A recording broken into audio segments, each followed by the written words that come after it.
नमस्कार। श्रीगंगानगर जिले के पंजाब के साथ लगते हिंदू मलकोट और साधुवाली बॉर्डर को चौथे दिन भी सील रखा गया।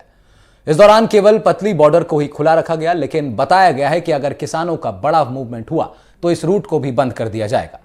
सभी चेक पोस्ट पर लोहे और सीमेंट के बैरिकेडिंग लगाए गए हैं, साथ ही रैपिड एक्शन फोर्स की भी तैनाती की गई है। संयुक्त किसान मोर्चा ने शुक्रवार को भारत बंद की चेतावनी दी थी। किसानों की भारत बंद की चेतावनी के बीच प्रधानमंत्री नरेंद्र मोदी ने शुक्रवार को वीडियो कॉन्फ्रेंसिंग के जरिए जनसंवाद कार्यक्रम को संबोधित किया। प्रधानमंत्री ने विकसित भारत संकल्प यात्रा के लाभार्थियों से वर्चुअली संवाद किया। हनुमानगढ़ विधानसभा में जनसंवाद कार्यक्रम डीएवी स्कूल में चल रहा था। कार्यक्रम के दौरान लाभार्थियों से प्रधानमंत्री संवाद कर रहे थे। इस दौरान अचानक कुछ किसानों ने अवरोधक यानी बैरिकेड्स तोड़कर ट्रैक्टर को आगे ले जाने की कोशिश की। केंद्र सरकार के खिलाफ नारेबाजी करते हुए किसान प्रधानमंत्री के जनसंवाद स्थल की तरफ आगे बढ़ने लगे। वहां किसानों और पुलिसकर्मियों के बीच धक्का मुक्की हो गई। तनावपूर्ण स्थिति के बीच पुलिस को लाठीचार्ज भी करना पड़ा। लाठीचार्ज में किसानों के साथ ही कुछ पुलिसकर्मियों को भी चोटें आई। इससे काफी समय बाद पीएम के जनसंवाद स्थल पर माहौल शांतिपूर्ण बन पाया। किसान नेताओं का कहना है कि पुलिस के जवान किसानों को रैली निकालने से रोक रहे हैं, उनका रास्ता रोक रहे हैं, जबकि जिले में चिट्टा यानी ड्रग खुले में बिक रहा है। मोदी सरकार हर चीज की गारंटी दे रही है, लेकिन किसानों को एमएसपी की गारंटी नहीं दे रही। किसान नेताओं ने कहा कि जब तक हमारी मांगें नहीं मानी जाती, हम आंदोलन करते रहेंगे। अब यह आंदोलन किस रूप में आगे बढ़ेगा, किस दिशा में इसका निचोड़ निकलेगा और सरकार के पास अब क्या रास्ता है इस किसानों के इस विरोध को, इस धीरे धीरे उग्र होते विरोध को थामने का और अपनी बात को भी रखने का, दोनों पक्षों के पास क्या क्या तरीके हैं और दोनों पक्ष क्या क्या तरीके अपना रहे हैं, मौजूदा हालात क्या हैं और आने वाले दिनों में ये जो ट्रैक्टर की रफ्तार है ये कितनी जोर पकड़ेगी या थम जाएगी, इस पर आज हम चर्चा करेंगे। हमारे साथ कुछ खास मेहमान जुड़ेंगे, उनके साथ हम बातचीत करेंगे मंथन में, और ये मंथन सरकार भी इस वक्त कर रही होगी और किसानों के संयुक्त मोर्चा के रूप में जो प्रतिनिधि हैं वो भी ये मंथन कर रहे हैं कि किस तरह अपनी मांगों को मनवाया जाए। वहीं सरकार ये मंथन कर रही है कि किसानों के इस बढ़ते विरोध प्रदर्शन को किस तरह थामा जाए, क्योंकि इसका असर सीधे तौर पर अब आगामी लोकसभा चुनाव पर भी पड़ता हुआ भारतीय जनता पार्टी देख रही है। तो बेसिकली मिनिमम सेलिंग प्राइस यानी न्यूनतम समर्थन मूल्य को लेकर के किसान ये प्रदर्शन कर रहे हैं। अब ये न्यूनतम समर्थन मूल्य ने तापमान को बढ़ा दिया है। समर्थन मूल्य न्यूनतम की बात हो रही है, लेकिन तापमान जो है इस वक्त प्रदेश का, कई प्रदेशों का, खासतौर से उत्तर भारत की जो पट्टी है, राजस्थान, हरियाणा, पंजाब और दिल्ली की सीमाएं जहां जहां लग रही हैं, खासतौर पर ये तमाम जो क्षेत्र हैं, यहां पर राजनीतिक तापमान बढ़ गया है। किसान आंदोलन एक बड़ा मुद्दा बनता जा रहा है। अपने खास मेहमानों से हम लोग चर्चा करेंगे और उनसे जानेंगे कि ये आंदोलन अब क्या कुछ इसकी रूपरेखा आगे रहने वाली है और भारतीय राजनीति में लोकसभा चुनाव से पहले इसका क्या बड़ा असर हो सकता है। हमारे साथ कुछ खास पैनलिस्ट जुड़ेंगे। भीमराज झाकड़ साहब जुड़ रहे हैं हमारे साथ, प्रवक्ता हैं कांग्रेस पार्टी के। स्वागत है सर आपका। मास्टर शिवराज जी जुड़ रहे हैं, आप अध्यक्ष हैं बीकेयू लोक शक्ति के। और साथ ही साथ डॉक्टर हेमंत गोयल जी जुड़ रहे हैं, राजनीतिक विश्लेषक के नाते से। तीनों लोग का बहुत स्वागत कर रहा हूं सर। और कोशिश इस चर्चा में हम लोग ये करते हैं कि जरा जान पाएं कि क्या इस वक्त मौजूदा स्थिति है, क्या कुछ मन में चल रहा है, किसानों के विपक्ष की क्या भूमिका रहने वाली है और बीजेपी जो कि सत्ता में है वो अब किस राह पर चलती हुई दिखाई देगी जब दोबारा किसान आंदोलन बढ़ता नजर आ रहा है। तो सबसे पहले मैं रुक कर रहा हूं मास्टर शिवराज जी का, जो कि अध्यक्ष है बीकेयू लोक शक्ति के। सर, अभी किसान आंदोलन की जो रूपरेखा है वो हम देख रहे हैं कि अब तेजी से वो उस दिशा में बढ़ती हुई नजर आ रही है जिसका आकलन शुरुआत में किया गया था कि ये सरकार के प्रति, सरकार के विरोध में, सरकार की नीतियों के विरोध में ये आंदोलन अब कहीं ना कहीं उपद्रव की तरफ भी बढ़ रहा है। तो क्या आपको लग रहा है कि जो रूपरेखा जो तय की गई थी, जो दिशा तय की गई थी, उससे कहीं ना कहीं ये जो तेज ट्रैक्टरों का निकालना, बैरिकेडिंग तोड़ना और वापस से फिर वो 2.5-3 साल पुराना वो दिन याद आते हैं जब गाजीपुर बॉर्डर यूपी पर और सिंधु बॉर्डर पर जो है यही माहौल देखने को मिल रहा था। क्या आपको लग रहा है कि आंदोलन दिशा भटकने लगा है अभी से? जी धन्यवाद। सबसे पहले तो मैं ये बताऊंगा कि इसमें जो भाजपा के प्रवक्ता चैनलों पर बैठते हैं और वो ये कहते हैं मुट्ठी भर किसान है, मुट्ठी भर किसान है, पूरे देश का किसान शांत है, जो कि मध्य प्रदेश से किसान चले थे किसान है, फिर यूपी का किसान आएगा। इनको अगर थोड़ा किसान आता है तो इनको मुट्ठी भर लगता है, थोड़ा किसान दिल्ली की तरफ चलता है तो ये लाठी भांजते हैं, उनको रोकते हैं। मेरी समझ में एक बात नहीं आ रही, जो देश सूर्य और चंद्रमा पे पहुंचने की बात करता है उस पर किसान के नाम पे कंजूसी क्यों है? वैसे तो हम चंद्रयान पे पहुंच गए, सूर्ययान पे भी पहुंच रहे हैं, समुद्रयान भी, नीचे भी पाताल लोक को भी हम खोजने जा रहे हैं, और किसान के नाम पे बहुत बड़ी कंजूसी है। ये समझ में नहीं आ रहा। भाई एमएसपी मांग रहे हैं हम, एमएसपी पे आप हमसे जो माल खरीदोगे उसको विदेश में जो निर्यात करते हो तो वहां से भी आपको पैसा इकट्ठा होता है। ये कहते हैं जी इतना पैसा कहां से लाएंगे हम, इतना पैसा कहां से लाएंगे? तो आप सामान को जो निर्यात करोगे किसान से खरीद के बाहर देशों में भेजोगे, निर्यात खोल दो, दलहन का, चावल का, गेहूं का, सब्जी का निर्यात खोल दो, तो वहां से भी आपको पैसा मिलेगा। दूसरा, आप जो आयात करते हो बाहर से, कच्ची खांड मंगाते हो, दलहन मंगाते हो, तिलहन मंगाते हो, चावल हमारे देश में पैदा हुआ है, तो तुम आयात पर ज्यादा पैसा खर्च मत करो। तीसरा, जो विधायक, सांसद और मंत्रियों की जो पेंशन है, वेतन भत्ता है, इनको आप कम कर दो, घटा दो, थोड़ा पैसा खत्म कर दो, वेतन घटा दो मंत्रियों का। कोई किसी भी पार्टी का है, आधे से अधिक ज्यादा बजट इन्हीं के खाते में जा रहा है। ये नौकरी करने थोड़ी आए थे, ये सेवा करने आए थे। और जो सेवक है उसको तनख्वाह पेंशन किस बात की? एक एक आदमी की 5-5 पेंशन है, जबकि ये विकास निधि मिलती है, उसमें से भी 40% ठेकेदार के माध्यम से कमीशन खा जाते हैं। क्या जरूरत है? देश को तो ये लूट के खा रहे हैं।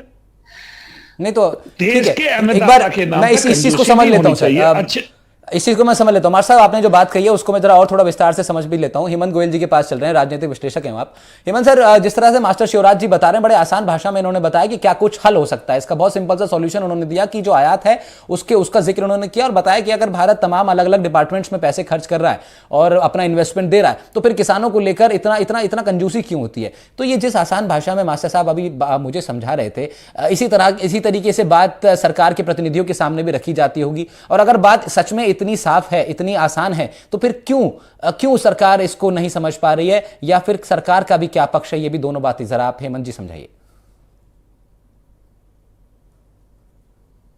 तो राय नहीं है कि किसान हमारा अन्नदाता है। किसान खुशहाल होना चाहिए, देश खुशहाल होगा।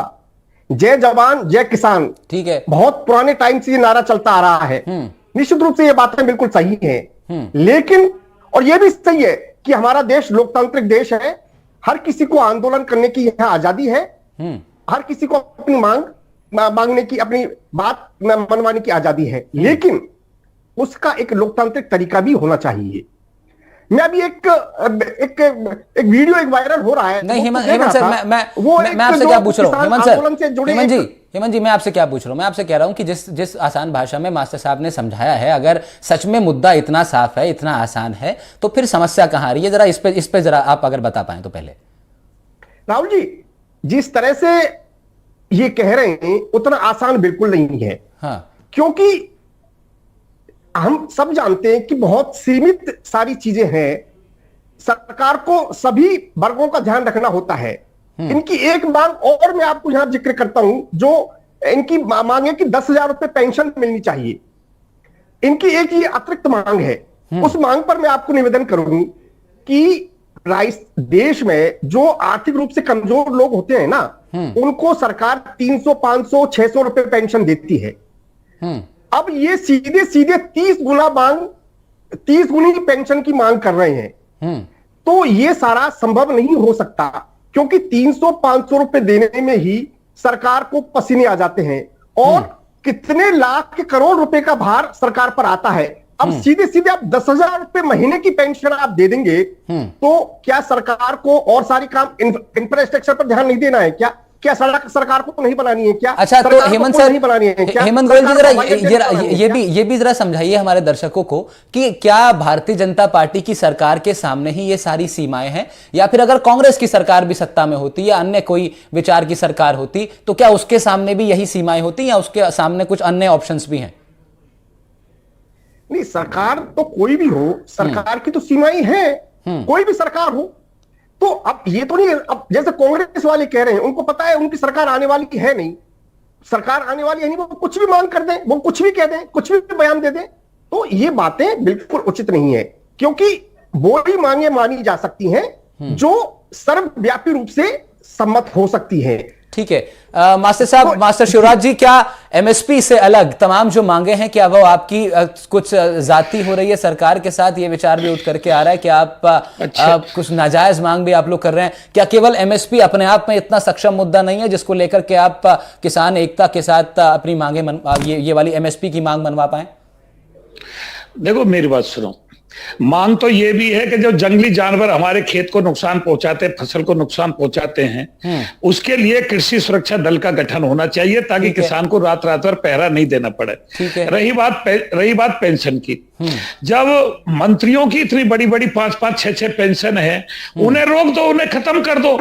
उस पर धन क्यों लुटाया जा रहा है मंत्रियों पर? ये नौकरी करने तो आए नहीं थे जो 5-5, 6-6 पेंशन है इनकी, विधायकों की, सांसदों की, क्यों नहीं इनकी पेंशन काटते हो? रही अन्नदाता की बात, अन्नदाता हमेशा से घाटे की खेती करता रहा है, और जब वो रिटायर होता है तो उसको पेंशन। मैं तो अभी और भी मांग कर रहा हूं कि जब पूरे देश में सब जातियों को आरक्षण मिलता है तो किसान के बेटे को भी नौकरी में भी और सब में, पढ़ाई में, शिक्षा में, स्वास्थ्य में आरक्षण भी मिलना चाहिए। क्यों नहीं मिलना चाहिए आरक्षण?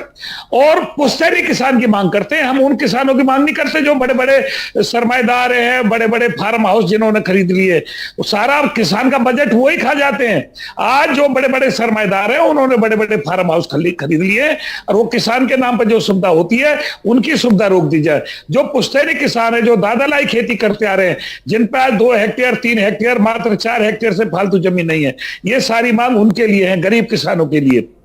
दूसरी बात यह है कि क्या देश में किसान आयोग का गठन नहीं होना चाहिए? जब सारे आयोग हैं तो क्या देश में शीतकालीन सत्र चलता है, वर्षाकालीन सत्र चलता है? तो जब ये कृषि प्रधान देश है तो एक सत्र किसान के नाम पर लोकसभा राज्यसभा में नहीं चलना चाहिए जिसमें 5 दिन सिर्फ किसान के नाम पर बहस हो? क्यों नहीं किसान आयोग का गठन होता है? क्यों नहीं लोकसभा में किसान सत्र चलता है ताकि किसान के नाम पर बहस हो? इनकी तनख्वाह बढ़ती है, इनके वेतन भत्ता बढ़ते हैं, कोई आपत्ति नहीं उठाता। देश का खजाना लूटा जा रहा है। ठीक है मास्टर साहब, भीमराज झाकर साहब हमारे साथ जुड़े हुए हैं, कांग्रेस के प्रवक्ता हैं। भीमराज साहब, ऐसी सिचुएशन में जब आवाजें ये आ रही हैं कि कांग्रेस तो सरकार में शायद ना आ पाए, ऐसे में विपक्ष के नाते से क्या स्टैंड आप लोग का है, एक फेयर स्टैंड? क्योंकि अगर संभावनाएं अब ये आ रही हैं आवाज की भाई, जैसे हेमंत जी ने कहा कि भाई कांग्रेस को तो ये जानकारी अंदर ही अंदर कि भाई हमारी सरकार हो सकता है ना है, तो हम तो किसानों के हित में कुछ भी बात कह सकते हैं एक मन लुभाने के लिए। लेकिन एक फेयर विपक्ष के तौर पे मौजूदा सिचुएशन में क्या स्टैंड है कांग्रेस पार्टी का? क्योंकि किसानों की ये तमाम मांगे जो हैं ये कांग्रेस से भी लंबे अरसे तक रही हैं, और अब केंद्र में भले ही मौजूदा समय में ना सही, लेकिन अन्य प्रदेशों में आपकी सरकारें हैं। एक विपक्ष के तौर पर मौजूदा स्थिति में कांग्रेस पार्टी का क्या वो जो कह रहे हैं वो मूर्ख बयानबाजी दे रहे हैं कि कांग्रेस की सरकार नहीं आएगी। जिसने भी कहा है मैं उसको कहता हूं या उसको मेरे साथ डिबेट में बिठा दीजिए, ठीक है? बीजेपी को 33% ही वोट मिले थे और उन वोटों का आकलन कर दीजिए, और ध्रुवीकरण की राजनीति करके मिले, कोई विकास के नाम पे नहीं मिले, या किसानों, मजदूरों, छात्रों, नौजवानों, महिलाओं की काम करके वोट मिले, तो आप बता दीजिए। ठीक है, दरवाजे ऑप्शंस खुले हैं, अभी लोकसभा चुनाव होना है, अभी संभावनाएं सब खुली हैं। मौजूदा स्थिति में कांग्रेस का क्या स्टैंड है? जो मैं बात कर रहा हूँ वो किसान एमएसपी की जो बात कर रहे हैं, मैं ये कहना चाह रहा हूँ कि एमएसपी से 10 लाख करोड़ का बजट का आर्थिक बोझ आएगा। आज भी केंद्र में बीजेपी की सरकार है, बीजेपी की सरकार ने 14,56,000 करोड़ पूंजीपतियों का कर्जा माफ किया है। क्या 10 लाख करोड़ से दिक्कत हो जाएगी इनको? जब इनको महंगे हवाई जहाज, महंगी बिल्डिंग खरीदने में दिक्कत नहीं आती, पर पूंजीपतियों के लिए रेड कारपेट बिछाएंगे, और किसान आएंगे तो ये किले बिछाएंगे, लाठी गोली बंदूक से बात करेंगे। और मैं आपको अभी भी कहना चाह रहा हूँ राहुल जी, यही बीजेपी की सरकार है, 1 महीने पहले 10 करोड़ 70 लाख नरेगा मजदूरों 1 घंटे में बाहर निकाल दिया। क्यों भाई? वो तो गरीबी रेखा से नीचे जीवन यापन करने वाले रहे। या जितने भी राजनीति के विश्लेषक आएंगे, जो भी नेता आएंगे, सब बात करेंगे ये आर्थिक भार पड़ जाएगा, ये आर्थिक भार पड़ जाएगा। अरे उनके लिए कौन सा भार पड़ने वाला? उनको बाहर क्यों निकाला? उसके लिए डिबेट कीजिए ना, उसके लिए पूछिए, आप संसद में चर्चा कीजिए। क्यों नहीं करेंगे? क्योंकि बीजेपी का चाल चरित्र चेहरा ये रहा है, वो किसानों और मजदूरों की लाशों पे राजनीति करती है। राजस्थान के अंदर किसान, वसुंधरा की सरकार थी, पानी मांग रहे थे, नहीं आते, किसानों को गोलियों से बूंदा था इस सरकार ने। रावड़ा गढ़चाना के अंदर गोलियों से बूंदने के बाद इन लोगों ने 16 के अंदर किसान पानी मांग रहे थे। भीमराज जी, आज की बात बताइए, आज क्या सिचुएशन? अभी भी बजट आया इनका, अभी बजट आया, किसान सम्मान निधि की बात करेंगे, 10 करोड़ 77 लाख किसान थे किसान समिति में, अब घटा के उनको 9 करोड़ 21 लाख कर दिए। जो अन्नदाता संरक्षण योजना का बजट था 2200 करोड़, उसको 1738 करोड़ रुपए कर दिया। यूरिया की सब्सिडी 1,28,594 करोड़ थी, उसको घटाकर 1,19,000 करोड़ कर दिया। फसल बीमा योजना था 15,000 करोड़, उसका 14,600 करोड़ रुपए कर दिया। एक सेकंड, खाद्यान्न स्टेट मूवमेंट का बजट था 13,600 करोड़, उसका 7,075 करोड़ कर दिएगा। अब मैं सवाल एक और है सबसे इंपॉर्टेंट, जो केंद्र की सरकार लेके आई थी, उन्हीं से सवाल करना। प्रधानमंत्री फसल बीमा योजना केंद्र की सरकार लेके आई, उसमें 10 कंपनियां हैं, जिसमें 3 सरकारी है, वो तो 4800 करोड़ के घाटे में है, और जो प्राइवेट कंपनियां हैं वो 40,000 करोड़ के फायदे में चल रही है। और दुख इस बात का है कि वो प्रधानमंत्री फसल बीमा योजना प्रधानमंत्री जी ग्रेस्टेड में लागू नहीं है, और किसान 2021 के क्लेम को लेकर आज धरने पे बैठे हैं। आखिर क्यों? आप किसानों से बात कीजिए ना। आपने किसानों के आपके कारण 750 किसान शहीद हुए थे 13 महीने। ठीक है भीमराव जी, कांग्रेस ने एक बात कही थी, किसानों से किसान को लड़ना मुश्किल होगा, ऐसा लिख देंगे इतिहास, पढ़ना मुश्किल होगा। और बीजेपी का कड़ा इतिहास रहा है, ये किसानों और मजदूरों की लाशों पे राजनीति करने वाले लोग हैं और पूंजीपतियों की गुलामी करते हैं, और उनके लिए ये काम कर लें। राजस्थान में सरकार आने के बाद इन्होंने पूंजीपतियों को जमीन दी, 50,000 पेड़ कटवाए, जब मजदूर विरोध कर रहे थे इन्होंने फोर्स लगा दी। आज मैं पूछना चाहता हूँ, आप बुला के बाद अन्ना हजारे का आंदोलन किया था कांग्रेस के खिलाफ, कांग्रेस ने रामलीला मैदान दिया और आंदोलन करने दिया। आज ये दिल्ली में घुसना नहीं दे रहे। ठीक है जागर साहब, ठीक है जागर साहब, राय जान लेते, किसानों से ही राय जान लेते हैं। आंदोलन ये चल रहा है कि किसान रोको आंदोलन चल रहा है, किसानों से बातचीत नहीं करेंगे ये लोग, ये धमका रहे हैं, गांव में मुनादी कर रहे हैं। ठीक है जागर साहब, आपकी बात सुनी मैंने। मास्टर शिवराज, मैं आपने भी सुना कि भीमराव जाखड़ जी ने तमाम आरोप लगाए हैं भारतीय जनता पार्टी की सरकार के ऊपर। मैं आपसे पूछना चाह रहा हूं एक, क्योंकि आप इस आंदोलन के मुख्य दल बीकेयू लोक शक्ति पार्टी है, जो कि संयुक्त किसान मोर्चा में आप लोग अग्रसर हैं, मैं आपसे यह भी समझना चाह रहा हूं कि क्या भारतीय जनता पार्टी की पूरी सरकार से ही आपको दिक्कत है? क्या मोदी सरकार के खिलाफ यह आंदोलन हो रहा है, या फिर कुछ एक आध दो पॉलिसीज हैं जिनको आप चेंज करवाना चाहते हैं? क्योंकि कांग्रेस जब बात होगी तो कांग्रेस तमाम आरोप लगाएगी। क्या आप उन आरोपों को अपने साथ लेकर के आगे बढ़ रहे हैं, या फिर आपकी लड़ाई केवल कुछ पॉलिसीज पर है? यह स्पष्ट कीजिए जरा। जी धन्यवाद। देखो, ये आरोप तो हम पर सदैव से लगते आ रहे हैं। जब हम कांग्रेस की सरकार थी, आंदोलन करते थे, और माननीय राजनाथ जी पंचायत में आ जाते थे, तो कांग्रेस वाले भी ये कहते थे कि बीजेपी वाले आंदोलन करवा रहे हैं। मैं वही स्पष्टता चाह रहा हूं। एक मिनट में, लेकिन मैं भीमराव जाखड़ जी से भी कहना चाहूंगा, इनके संपर्क होंगे राहुल गांधी जी से। वो सिफारिश कर रहे थे कि भाई हमारी सरकार आई तो हम एमएसपी गारंटी कानून बनाएंगे। वो राहुल जी को फोन करके मेरी बात पहुंचा दें कि जिन स्टेटों में इनकी सरकार है, अभी कुछ स्टेटों में इनकी सरकार चल रही है, वहां ये एमएसपी गारंटी, एमएसपी तो केंद्र सरकार घोषित करती है, ये कहेंगे केंद्र का मैटर है, लेकिन राज्यसभा स्वतंत्र होती है। वो अपने उन राज्यों में पहल कर दे कि कोई भी व्यापारी एमएसपी से नीचे खरीद करेगा तो उस पर कानूनी कार्रवाई होगी। व्यापारियों के लिए कानून बना दे। अगर कांग्रेस अपने स्टेटों से पहल करती है तो हम विश्वास मान जाएंगे कि कांग्रेस पार्टी एमएसपी कानून बनाने के लिए केंद्र में आएगी तो हमारी बात को मानेगी। अभी हमें कांग्रेस पे भरोसा नहीं है। अगर कांग्रेस किसानों के लिए सही काम करती, 60 साल इन्होंने राज किया। किसान तो जब से देश आजाद हुआ है, जब इसे पछड़ा हुआ है, क्योंकि महंगाई बिलोम अनुपात से बढ़ी। फसलों के दाम 10 रुपया मात्र कुंटल बढ़ते थे, महंगाई ज्यादा बढ़ती थी। नहीं तो मास्टर साहब, अब वो तो एक लंबा दौर चलता चला गया, तमाम सवाल अलग अलग सरकारों से हुए, और हम भी बचपन से अब एक ठीक ठाक उम्र में मैं अभी आ गया हूं, और मैं देखता हूं कि किसान जो है, हमारे परिवार से भी किसान है, उनकी जो मांग है, उनकी जो आवाज है, और उनके जो मुद्दे हैं, वो जब मैं 10 साल का था तब भी मैं वही, जब गांव जाता था वही मुद्दे सुना करता था। आज मैं जब आज 10, 15, 20 साल और बीत गए, तब उसके बाद भी जब गांव लौटते हैं तो वही मुद्दे मिलते हैं। किसान अपने आप को वहीं पाता है। ऐसी स्थिति में मास्टर साहब, दूसरी बात मैं बताना चाहता हूं मास्टर साहब, ऐसी स्थिति में जब आज बीजेपी की सरकार है और आप लोग आंदोलन कर रहे हैं, तो अब आपकी क्या फाइनल मंजिल क्या है? आप लोग ने क्या डायरेक्शन तय की है कि अब फाइनली किसान को राहत दिलवाने का आपका उद्देश्य है, या फिर क्या उद्देश्य अभी रखा हुआ है आप लोगों ने? वही मैं बता रहा हूं आपको, हम भाजपा के कभी खिलाफ नहीं है। हम वो अराजनीतिक संगठन है। हमारा भाजपा पूरे देश पर राज करे, जहां भी कांग्रेस की सरकार है वहां भी राज करे, लेकिन हमारी छोटी छोटी समस्या है। देखो, हमने स्वामित्व योजना के तहत इन्होंने घरौंडी बनाने का काम किया। ये भारतीय किसान लोक शक्ति की मांग थी, जैसे खेतों की खतौनी होती है वैसे घरों की घरौंडी बनाई जाए। इन्होंने बनाई तो हमने प्रधानमंत्री और माननीय आदित्यनाथ योगी जी के लिए धन्यवाद प्रस्ताव किया।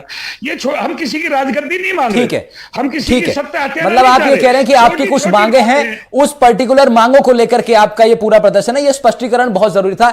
एक छोटा सा मैं सवाल आपसे और लूंगा, उसके बाद हेमंत सर आपके पास आऊंगा और आप इसका जरा विश्लेषण भी करेंगे, चर्चा डिस्कशन का, और झाकर साहब आपका भी मैं रिएक्शन लूंगा। लेकिन मास्टर साहब जरा ये भी बताइए कि अब सवाल एक ये भी है कि लोकसभा चुनाव आ रहे हैं और लोकसभा चुनाव से पहले ये इस तरह का कोई भी जब आंदोलन होता है तो सीधे तौर पर सरकार उसको इस रूप में देखती है कि आने वाले वक्त में ये हमारे लिए खतरा बन सकता है, और जो आंदोलनकारी होते हैं उनकी जो इंटेंशंस हैं उस पर सवाल खड़ा हो जाता है। और तस्वीरें ये जो मैं देख रहा हूं, इससे फिर मैंने जिक्र किया कि मुझे वो 2.5-3 साल पहले का वाक्य याद आ रहा है जब लाल किले तक ये आंदोलन, मतलब किसानों की आवाज, पता नहीं किन लोगों ने वो आवाज उस रूप में उठाई कि वो लाल किले तक फिर हमने उसका रूप देखा। तो ये जो तरीका है, क्या आप इस तरीके का भी समर्थन करते हैं कि ट्रैक्टर्स पर बैठ करके, और जहां जान माल का इतना बड़ा खतरा पैदा हो जाए, खुद की भी जान जा सकती है, पुलिस वालों की जान जा सकती है, बैरिकेडिंग तोड़ना, क्या आप इसका समर्थन करते हैं? मैं तो परमपिता परमात्मा से अनुरोध करता हूं और किसानों से भी ये कहता हूं, उग्रता ना लाए। उग्र आंदोलन कभी भी सफलता की तरफ नहीं बढ़ता है। जहां भी प्रशासन रोके वहीं बैठ जाए, वहीं से आंदोलन करें, क्योंकि महाभारत जैसी स्थिति पैदा ना करें। एक तरफ कौरव खड़े, एक तरफ पांडव खड़े हैं, और एक तो फिर इस आंदोलन का नेता कौन है? इस आंदोलन का नेता कौन है? मैं आपको एक चीज बता रहा हूं, सुन लो। चुनाव की बात आई, देश हमेशा चुनाव में रहता है। कभी लोकसभा के चुनाव है, कभी विधानसभा के चुनाव है, कभी नगर निकाय के चुनाव है। एक गाइडलाइन लोकसभा में जारी कर दी जाए कि इस महीने से इस महीने तक पूरे 5 साल में किसान इस महीने सिर्फ आंदोलन करेगा, उसके बाद आंदोलन नहीं करेगा, चाहे उसकी गर्दन कट जाए।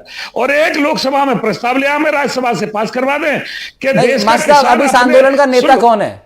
आप ये कह रहे हैं कि आपने ये कहा कि भाई मैं तो आह्वान करता हूं किसानों से कि उग्र ना हो, लेकिन फिर भी अगर उपद्रव फैल जा रहा है तो कौन उसकी जिम्मेदारी लेगा? ये अभी से तय करना पड़ेगा। भारतीय किसान यूनियन लोक शक्ति कभी भी उग्र आंदोलन का समर्थन नहीं करती है। हम शांति प्रिय संगठन है, हम धरना प्रदर्शन करके अपनी बात ज्ञापन के माध्यम से पहुंचाते हैं। भीमराज जी, आपके पास मैं वापस लौट रहा हूं। आपने पूरा पक्ष सुना।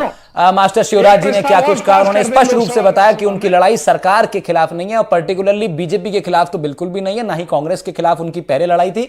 कुछ पॉलिसीज के खिलाफ उनकी लड़ाई है, उसके प्रति विरोध कर रहे हैं। तो फिर उन पॉलिसीज पर ही क्यों ना बात हो? कांग्रेस का क्या टेक है इन तमाम पॉलिसीज के ऊपर? उन्होंने आपको स्पष्ट रूप से चैलेंज किया है, जहां आपकी सरकार है वहां बताइए आप लोगों ने क्या राहत दी है किसानों को? अब मैं बता देता हूं। पहले तो मैं आंदोलन में जो अभी शिवराज जी कह रहे थे, तो हम ये कहते हैं कि अहिंसा आंदोलन किया जाए, हिंसा का रास्ता आपने नहीं अपनाए, अहिंसा से ही कोई बात अपनी आगे तक पहुंचाई जाती है, पहली बात। दूसरी बात कहती है, जब यहाँ राजस्थान के अंदर सरकार थी कांग्रेस की, हमने 1000 गोंड मंडियां खोलेगी, ताकि किसानों को, गोंड मंडियां वो होती है राहुल जी, जो गाँव के अंदर सरकारी स्कूल की बाउंड्री कैंप्स ले लिया कुछ टाइम के लिए, या कोई और सरकारी जगह उसको लेके उसमें अनाज तुलवाया गया, अस्थायी मंडियां खोली ताकि किसानों को नहीं आना पड़े। और किसान ही एकमात्र वो शक्ति थी जिसने देश की जीडीपी को कोरोना काल में बचाया था। ठीक है, अब हम कहते हैं कि जहां सरकारें हैं वहां सरकारों के लिए एमएसपी की बात करें, आप बिठाइए ना, आप सर्वदलीय बैठक बुलाइए और बीच का रास्ता निकालिए ना। कौन मना कर रहा है? कोई पार्टी मना करे तब आप कहना कि कांग्रेस मना करिए, आप बीच का रास्ता निकालिए, किसानों से बात कीजिए। पर आप तो ऐसे कंक्रीट लोही किले वो बिछा रहे हो। किसानों को बोल देते, बोलो भैया ट्रैक्टर लेके मत आना, आप बसों से, रेलगाड़ियों से या अपने किसी साधन से इस तरह, ताकि दिल्ली में व्यवधान नहीं हो, आपका आंदोलन भी हो जाए, आपकी बात भी रखा जाए। पर सर जी ये इस तरह करते हैं, अपना राशन लेके आए हैं, आंदोलन पहले 13 महीने चला था और अब ये आंदोलन करने के लिए आ रहे हैं, तो अपना खाने पीने का, रहने का सामान तो लेंगे, रहेंगे कहाँ वो लोग? मौसम, कभी बारिश आ जाती है, कभी आंधी आ जाती है, कभी तूफान आ जाता है, वो कहाँ रहेंगे बताओ? इस सर्दी के अंदर कहाँ रहेंगे? ठीक है, ट्रैक्टर ट्राली लेके। ठीक है, विपक्ष के नाते से बहुत जरूरी है कि आप लोग इस तरह की चिंता करें, ये अच्छी बात है, अच्छी बात है, लेकिन समय मेरे पास कम है। भीमराज जी केवल 1 मिनट मेरे पास शेष रह गया है। केंद्र सरकार को अभी इसकी तरफ ध्यान देना चाहिए, और 80% आबादी खेती पे निर्भर करती है, और इसको ये तानाशाही तरीके से कुचलना चाहते हैं। इसलिए हम कहते हैं कि आप इनको बुलाइए और बैठ के बातचीत कीजिए। और 3 काले कानून। हेमंत गोयल जी आपके पास आ रहा हूं सर। हेमंत सर, विपक्ष अपनी बात रख रहा है, कांग्रेस पार्टी इस देश की मुख्य विपक्षी दल है, वो अपनी बात रख रही है, और किसान नेता के तौर पर मास्टर साहब की भी बात हमने पूरी सुनी। हेमंत सर, एक विश्लेषण के तौर पर अगर इस पूरे डिस्कशन को अगर आप कुछ लाइनों में जरा सीमित करके बता पाएं, और इस डिस्कशन को नहीं, मौजूदा जो स्थिति है जहां किसान अपनी मांगों को लेकर के लगातार बीते कई दशकों से, जैसा मैंने जिक्र किया, लगातार वो लड़ रहा है और सरकारें अलग अलग तरह के तरीके से उसे डील करती हैं। मौजूदा वक्त में जिस तरह से डील किया जा रहा है सरकार द्वारा और जो तरीके अपनाए जा रहे हैं किसानों द्वारा, पूरी सिचुएशन का क्या आकलन है आपका? देखिए राहुल जी, किसानों की मांगे अपनी जगह उचित हो सकती हैं। एक तो आंदोलन जिस तरह से कर रहे हैं वो उचित नहीं है, और फिर चूंकि 70 वर्षों में अब किसानों की जो प्रगति होनी चाहिए थी, जो खुशहाली इनको मिलनी चाहिए थी, वो नहीं मिली। अब आप सीमित 2-4 सालों में वो सारी चीजें, वो नुकसान भरना चाहें तो वो संभव नहीं है। अभी जो मांगे किसानों की हो रही हैं वो उतनी जायज नहीं है, वो उनके हिसाब से जायज हो सकती है, लेकिन देश की जो मौजूदा वित्तीय व्यवस्था है उसके अगर मद्देनजर हम देखें तो वो उतनी जायज नहीं है। आने वाले टाइम में किस तरह से उनको चरणबद्ध तरीके से उनको पूरा किया जा सकता है, उस पर तो विचार हो सकता है। पिछली बार का जो किसान आंदोलन था उसमें कहा सब ये कृषि कानून वापस लिए जाएं, उसके लिए उन्होंने जिस तरह से आंदोलन किया, जिस तरह के शक्ल में आंदोलन किया वो उचित नहीं था, लेकिन कृषि कानून वापस लिए गए। तो संविधान के तहत काम होना चाहिए। ठीक है, संविधान के तहत काम होना चाहिए। इस लाइन पर मैं इस डिस्कशन को मैं ऐड कर सकता हूं कि जो भी तमाम तरीके अपनाए जा रहे हैं किसानों के द्वारा और सरकार की तरफ से भी जो अब चीजें होंगी वो संविधान के दायरे में रहकर हो तो बहुत बेहतर रहेगा। तीनों लोग का बहुत शुक्रिया कर रहा हूं। मास्टर शिवराज आपका बहुत शुक्रिया, भीमराज जाकर साहब आपका शुक्रिया, हेमंत गोयल साहब आपका भी शुक्रिया।